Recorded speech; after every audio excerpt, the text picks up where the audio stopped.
Apex Legends has had a variety of metas come and go over its lifespan, and with that comes a variety of off-metas to play along with it. For a while, crypto's usually been at the forefront of Apex's off-meta, but its pick rate, mainly in North America and EMEA, has seemed to drastically decrease. I could go into why this is, but we'll save that for another video. Some other off-meta picks that have been notable as of late are Newcastle, Loba, and Watson. However, with Season 16 releasing, and with it a new Pro League split, one very interesting character has soared to the top of the charts, one that has very rarely been played before Season 16 even came out.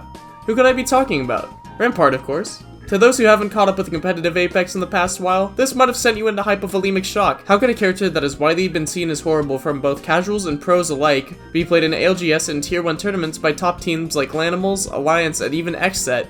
And how did she get to the spot where she is now? So, if you're relatively new to the comp scene, or you're watching this video in the future, if Rampart does become a really meta character, back in the old days, Rampart was never really picked at all. To be fair, she was really bad until around Season 13, where her walls had a base HP of 120 health, up from only 45 previously. She wasn't even able to carry Sheila on her hip until around Season 10. Rampart has been running tournaments before this, with teams playing her such as TSM and Scars, but she was always picked as a meme character, usually in a comp with characters like Mirage and Fuse. The oldest clip of her being played seriously that I could find is from around 6 months ago, where G-Dolphin played her in ALGS Year 2 Season 2 qualifier finals for Game of Thrones. Nice. The other guy's cracked, the other guy's cracked! Just finish it, finish it! Yeah. Wait, then, wait. 80 flash. He also quote-unquote predicted that Rampart would be meta in ALGS Year 3 with this Reddit post, but she hasn't gotten to this level just yet. After Year 3 Split 1, Alliance decided that they would get a little bit silly and run Seer, Valkyrie, and Rampart. The team luckily found success and ended in 3rd place for the day. Here's Sheila, baby! Woo! In North America, Rampart's debut came in the form of Abralele playing for Lanimals. After a couple weeks of trying her in scrims, the team would also find success with her on Day 4 of Year 3's 2nd split, securing a 5th place spot for the day.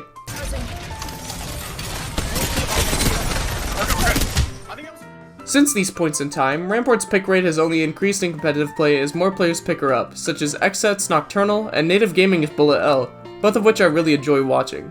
But what part of her kit makes her so good for competitive play? Well, let's get into that, why don't we? Why do I sound fucking British? In Season 16, Rampart saw a huge buff to her kit in the form of the class system rework.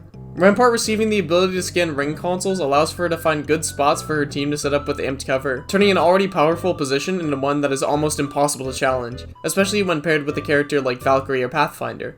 While I have a pretty good grasp on how Rampart's abilities are useful in the current meta, I'm not legally qualified enough to give an explanation. So I'll turn it over to my good friend Mythos, who's been very successful in acquiring his Rampart player license. Hey, what's up? My name is Mythos. I'm a newfound Rampart player, and I'm here to explain her kit and viability in the competitive scene.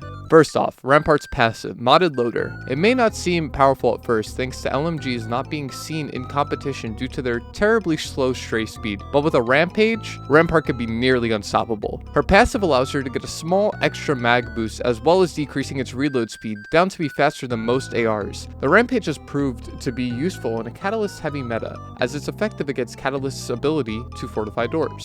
The rampage is also insanely useful on Rampart due to her amped cover, increasing the weapon's damage output from 26 to an insane 31 damage on body shot. Amped cover has been shown very useful in comp, especially when paired with a weapon such as a charge rifle, bow check, or G7 scout, which you'll see many Rampart's players running on her at the highest levels of play. Using these walls allows you to conserve meds while poking safely. Amped cover also allows for a team to control space effectively in an area with limited cover, similar to a Newcastle ult. When there is cover present, she still excels by letting a team, well, add even more cover.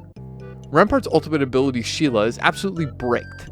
It recharges in 2 minutes of using all of your ammo and can be placed and reloaded infinitely after one use.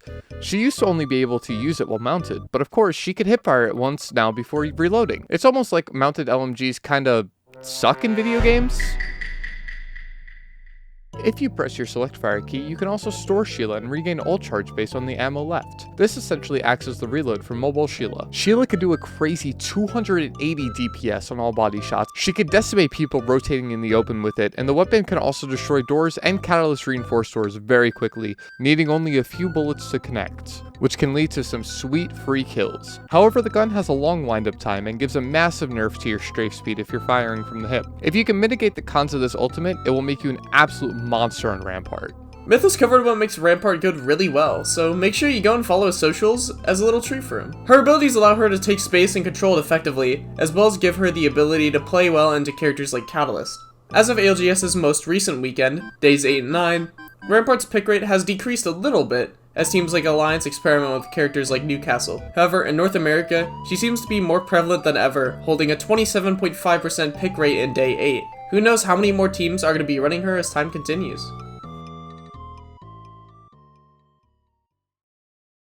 Well, I hope this video could expand your brain a little bit, and maybe even apply some of these reasons why Rampart is going to comp to your own gameplay. I hope to make more videos like these analyzing metas and comp Apex as a whole, so if you like that, make sure you like the video and click that subscribe button to stick around. If you want to learn more about playing Crypto, another off-meta legend, check my guide out on him here. I plan to make a part 2 responding to comments on the video in the form of a Q&A, so you can learn a little bit more about him. If you want to ask a question, feel free to leave a comment or to ask me when I'm live on my Twitch. At the time of uploading this, I'm almost at 500 followers on Twitch, so I would really appreciate you giving it a look. That's all though. I hope you all enjoyed the video, and I'll see you all later. Have a good day.